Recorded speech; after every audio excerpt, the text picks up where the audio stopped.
Et voilà, ça c'est une sculpture en chantournage.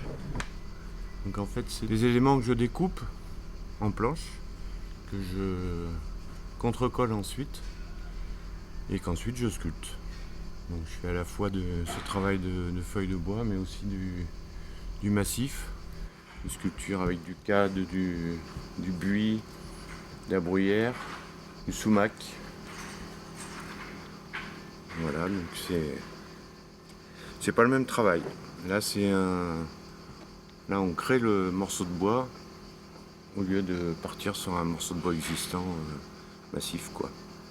Alors je fais des meubles, je fais de la construction bois, mais de base je suis designer en cartonnage.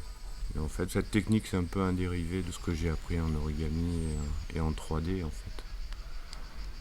Ce qui m'a permis de développer cette technique de la mêlée que je fais moi-même.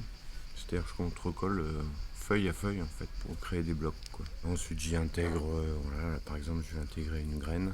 Et la graine en plus c'est vraiment une source d'inspiration en fait pour tout ce que je fais quoi.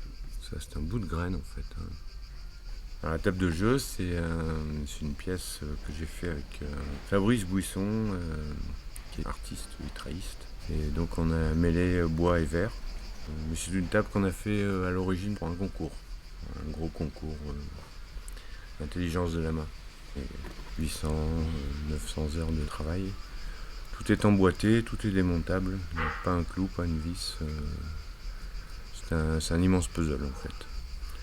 J'essaye toujours d'emboîter ou de mettre en équilibre. Donc, j'ai développé mes propres techniques qui ne sont pas forcément conventionnelles, mais qui fonctionnent en tout cas.